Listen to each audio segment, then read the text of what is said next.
I was bald and I had a little curly afro, if you remember, when we first met.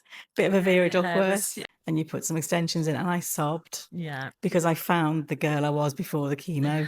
And I think that's what you've done for me, is give me my sense of me back. Yeah. And Oh, I literally remember sobbing yeah. because it was such a powerful moment. Yeah.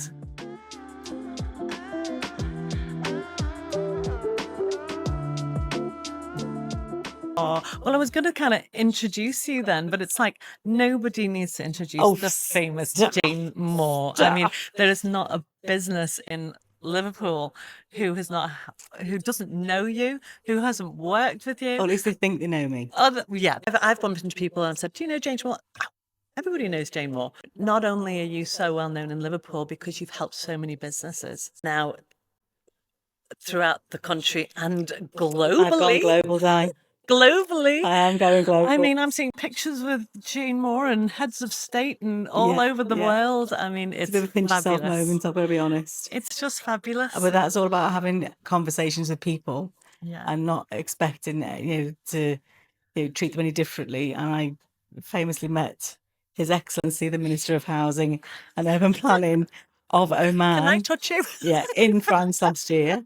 And from that conversation, one whole year later, I delivered the Oman project from IPIN, which resulted in $1.8 billion US dollars worth of deals in a week. Insane. It is. I've never seen anything like it. That's insane. And I'm really proud and privileged to be part of it. I bet you are. I'm really proud and privileged to have worked with you and known you and to call you my friend. We go way back, don't we? We do. The stars of Dianne Marshall. A long time ago. I mean, you massively helped me in my business. I mean, going back, from the beginning, really. I mean, I worked in Herbert's for 13 years. And then when I left there, oh my God, I landed with you, Jayne, and you just took my hand and held it and just, oh my God, you helped me so much. You really, really helped me so much. And some crazy times. I remember when every time we'd have an article, like a full page in the press, there'd be a competition about people placing adverts next to you to claim your clients. Oh, yeah. There was a bit of that going on. There was. But, you were there. You stood my ground for me and you helped me through some really, really difficult times in my business. That's lovely to say. Thank you. Oh, no, it was. And I'm forever grateful to you for helping me. It really was, because I, as a lot of business owners that work on their own. I mean, working on your own can be quite lonely. It can be quite lonely. And, when it's your business that you've built from the beginning, it's like your baby. You love it. You cherish it. You're so passionate about it. And, it's hard to sort of do this on your own. It's hard to grow on your own. And then when you have the likes of yourself, who I came to you as a recommendation, Jayne, PR, public relations, you've got to see this woman. She's incredible. I came to see you and you literally just guided me so much, and my business just exploded. Yeah, it really literally. did. It really, I remember, really did. And we pulled off some great stunts together with the Geordie Shores girls, Charlotte and Letissa, wasn't it? Yeah. And look at where they are now, and Abby and some of the most incredible women that we've met along the time. That's right. Yeah, we worked with Abby Clancy on that one as well, didn't we? Yeah. But yeah, it was great. But so I met you through PR. But I'm kind of struggling. It's like, did I meet you first in when we were in APT? Yeah, it was through Tracy Bell. Through Tracy Bell, wasn't it? The force of nature that is Tracy Bell. Yes. It's incredible. I know. So I'd helped Tracy launch her APT clinic in Hanover Street, and then you moved in. Yeah. And it was a natural link, really, to work with one of you to support both of you. It was, wasn't it? And then obviously we went through your hair journey back then as well. And I suppose helping you. I'd just come back from having chemotherapy. I was just starting out back in business with my first agency, and I was bald and I had a little curly afro, if you remember, when we first met. Bit of a Vera Duckworth. Oh, bless. And then it grew, and I think I always chart the growth of my hair as the journey of my health. Yes. Because the bigger the curl got, it meant I was healthier. Yeah. And then obviously I had the baby. I had our Georgia, who's nearly 18, can you believe? That's crazy. And my hair changed dramatically. And that's when I was trying to get a bit of me back and a bit of growth back. But my hairdresser at the time insisted on this very sharp, severe bob. And I always wanted to go back to being the long hair person I was before the chemo, 21 years ago now. And it was when we sat in your house, and when you had the salon in the house, and you put some extensions in, and I sobbed because I found the girl I was before the chemo. And I think that's what you've done for me, is give me my sense of me back, you know. And I literally remember sobbing because it was such a powerful moment.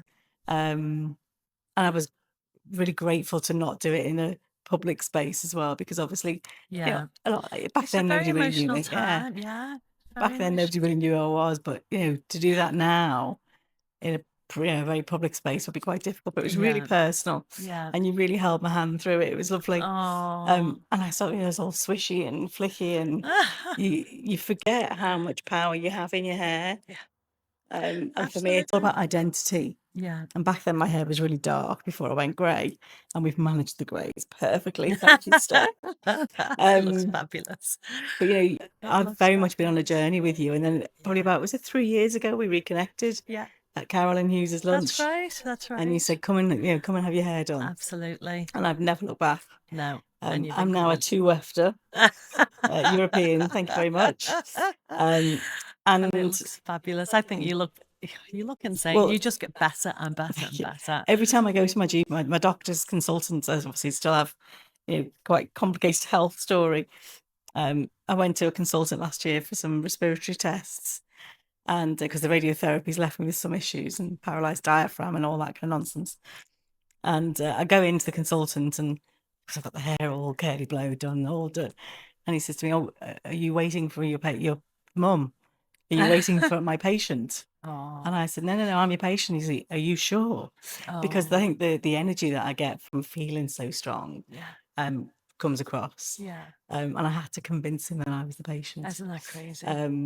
And then I said, "Oh, I haven't got time to be sick. Can we move on now, doctor? You know, can we jog on and get the appointment done?" But it has always been, you know, I remember when I was going through chemo, I had what I call my Angelina Jolie wig. I had this luscious, long brown hair. So that is your mask and your strength, isn't it? I remember myself, because obviously my mother had cancer, and obviously I lost my mum. But I remember when she started losing her hair, I always think you don't realize how you don't actually start feeling so ill until you look ill. And that sign of losing your hair, suddenly my mum went, "Okay, now I know how ill I am." And it's so emotional for a woman to lose her hair. I mean, for a man to lose his hair, it's emotional enough, but it's kind of acceptable for a man to lose his hair. It's kind of a strength. But for a woman to lose their hair is so traumatic. And it's like when you start getting your hair back, suddenly you start feeling like you. It is a mask. It's a shield. It's their femininity. It's your femininity. And when you lose your hair, suddenly you just feel like you've lost your femininity and your strength. When I was going through treatment, they said on day 10 your hair will fall out. And on day 10 I woke up and it was half on my pillow. And you know, I've always had this kind of, whether it's a bit of a warped sense of humour or, you know, a coping strategy, whatever you call it. I said, "Right, Matt, it's time to get the clippers out. I need a Mohican, because I'll never have the chance to have a Mohican again." And my nephew and my husband literally shaved me a Mohican in. And, you know, I rocked that Mohican for about 2 weeks till it all fell out. But this is the kind of approach I've always taken to stuff, because your hair is such an identifier. And I do miss my afro. I've got to be honest, the curls really were a sense of joy, because it was survival. It is a survival, isn't it? It's your health. And now Georgia's got the curls, so she's got the kinky afro. But yeah, no, I absolutely loved the kind of journey of rediscovering my sense of self. And I get so many compliments about my hair. You do. I send them all straight to you. And again, you know, looking at yourself, I mean, people have a preconception of what hair extensions look like, and it's like people only see the bad. They only see a typical somebody that's, As I call it, a wee too big on the back of the head. they'll spot the ones that are like platinum blonde with the tapes showing on TV, and and the quality looks awful, and they go, oh, that's hair extension. But no, that's not hair extension. That's a really, really bad job done. Now, if you were on TV and you were having an interview with, nobody would know. Heads of state, as you do, is anybody going to look at you and go, oh God, look at them extensions? They're never going to see that in a million years. I'd spent a week in Cannes with a friend of mine, Paul, working together really closely, getting this conference out the door. And it was only a week later we went out to celebrate my birthday. And only then did he find out I had extensions, because I had to show them. To make them believe it. He didn't believe it at all. So I often kind of go, well, have a look. I'm very open about the fact it's extensions. Because I do think, and also for women, I think when we hit 50, there's a bit of a step change. And I remember a client of mine, Sue, saying to me, you have to fight to remain relevant at 50. And I watched her go through that as I was in my 40s. So as I came towards 55 now, and it is a choice to remain relevant. So for me, my hair is very much about me retaining my relevance and my youthfulness. I'm not ready to get the roller sets and the pearls and the elasticated waistband trousers. No thanks. They're kind of, it's a choice to slide into old age. And I say this to my husband all the time as he slides into old age. But no, it is a very decided. I've just, and I hate to interrupt you there, but I just have this vision of you on an e-scooter sliding through Liverpool city. Has charged. I often love it. use I the scooters. Absolutely love it. But when you know tell me that sense of joy I get from doing. So I do often jump on the voice scooter. There are now different scooters. I think they're brilliant. I think it's fantastic. But actually, for my diaphragm, that's how I enable myself. And I do feel like I'm about 12 when I'm on it. It's brilliant. I love it. But again, it's a choice, isn't it, to find the joy of silly and things. Of course it is. Although, I did wrap myself around a lamppost once. But I had a very thick padded coat on, and built-in air brakes, of course. So. Well, I had another woman, a client of mine, tell me that she fell. Where did she fall? No, she fell off a horse, and she nearly knocked herself out. And she swears her hair extensions saved her because she landed on her head. Wouldn't be surprised. Anyway, what would you say to, women that are struggling with hair loss through illness, and anybody who's thinking about having hair extensions or nervous about getting hair extensions? Make sure you come to you, because Di, you are the best in the business. And I think I've watched all of your team as you've grown have the same care and compassion and support. And often when we go, I'm sitting in the chair having my blow dry or whatever, and I'm having my hair done, I end up bonding with the people around me. Yeah, you do. Yeah. And it's something really special that you created this lovely atmosphere there. The team really care. Yeah. You've seen them all fussing about me today because if I get cold, I go funny. I've been all wrapping me up and keep me warm today. And it is a really unique experience. And the one thing I'd say as well is that it's an investment in you. Yeah. It's not the cheapest thing to do, but it's about choosing a quality that adds so much to how you feel. Yeah. And not everybody will be able to have the full extensions that I have in, because I've got quite good hair. There are people who've probably got more complicated issues, but it's having the sensitivity to have that conversation in a way that makes you feel really safe. And there's something to help everybody. There is, and it is just about that, having that right consultation with the right person who's going to listen to you, try and understand, what your concerns are, what your vision is. It's the art of the possible as well, isn't it? It is, because for me it's a real strength that the team all are so lovely, and they all obviously really enjoy working with you and with each other. It's great. I'm so lucky and so blessed to have them.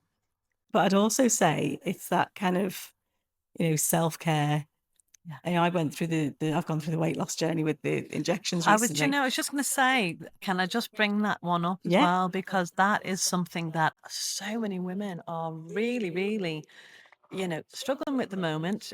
It's been like a revolution for women to suddenly go, oh my goodness, I can lose weight. I can lose weight. But there seems to be some knock-on effect with Yeah. this with our hair. So Whether that's down to the actual medication, whether it's down to crash dieting, I don't think they can completely know what it is at the it's the moment. speed that you lose weight, I Yeah, think is it the could be, key. or whether it's the nutrition that they're Yeah. not going. But people are genuinely suffering and struggling Yeah. with the hair, with the whole. So I've definitely seen my hair go thinner at the front. Yeah, I'm taking biotin, which I'm Yeah. supposed to, but not very consistently. And yeah, I'm eating really healthily, hmm but there's a definite thinning. Yeah. You know, I absolutely would not change the weight loss I've had, because for Yeah. me it was all about health. Yeah. You know, I'm no longer pre-diabetic. Oh, it's really important to a lot you know, to a lot of people. Definitely Yeah. for health benefits, 100%. but as I say, there is that thinning of Yeah. hair. So, Yeah. that's where I think the fullness, but also I think when you get to your 50s, your hair thins out anyway. Well, the whole menopause Yeah. and everything, definitely affects your hair. Every hormonal change in a woman is going to affect her hair. And yeah, now we have the double whammies of the GLP-1, situation, and I'm guilty of it too. I've kind of gone down that road as well. Wanting to lose that little bit of weight that I just Well, can't. you've got a wedding coming up. Well, I've got a wedding coming up, and I also had a hysterectomy when I was 40, and I've really, really always struggled with that kind of middle weight that I just can't shift. But because I've had, like, my muscles have been affected from it was quite a severe Abdominal surgery. yeah, it was severe. It wasn't like keyhole. It was literally cut right down the middle. It was quite severe. And I've never been able to get my body back to the way it was. So for me, when this weight loss injections came out, I was like, okay, I'm going to try it. And Best thing I've done. I have lost, but I'm still struggling with that middle, belly weight that I just can't lose. But I've definitely noticed a difference in my hair. And it's been a bit of a shock, really, because I've always had such thick hair, and I've always kind of it's been a thing for me, because women have always said, do you wear extensions? And I go, no, because I've not needed it, because my hair's always been so thick and long. And I have almost felt guilty for not having them, because I'm helping all of these women wear hair extensions, and I didn't need them myself. And now, for the first time, I'm wearing hair extensions because I And they do feel look like, amazing. yeah, and I love them. I absolutely love them. Yeah. But that is since menopause and since weight loss Yeah. injections. But I just love it. I love it. I don't wear them all the time. I wear them at the weekends because I'm a swimmer. I love to swim. And so I just have them at the weekends, and I have my little halo that I absolutely love. And she's like my little alter ego that comes out at the weekends. And it's just fabulous. I turn into a different woman with my Princess hair. Dee. Honestly, I am a different We woman do need with my to hair. figure out a name for those extensions. I know. We'll think of one. Yeah. You don't want to know the ones I've said anyway, so.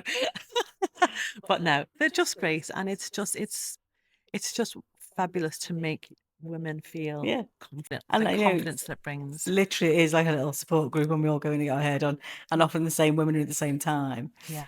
So you develop those good relationships. It's lovely. You've Absolutely. created a lovely business, you really have. Oh, And it's thank that feel good factor that people walk away with. It is, isn't it? And certainly I'm thoroughly enjoying being Well, a Dianne Marshall girl. Oh, DM girl, Yeah. I love it. I love it. Love it. Well, I just can't thank you enough for doing this, It's my Jayne. pleasure. It's been just the most wonderful day, and I'm just so grateful for you to be a part of this. And yeah, forever client, forever friend. Yes. It's just it's And just thank you wonderful. for giving me my sense of self back, because it Oh, really has been very powerful, to be able to look at yourself and recognize yourself in the mirror. All those years when I had this very severe barb, it wasn't me. yeah. And now I feel like me, so You feel thank like you. you. Well, you look incredible. You look incredible. Thanks, Jayne. Thank you.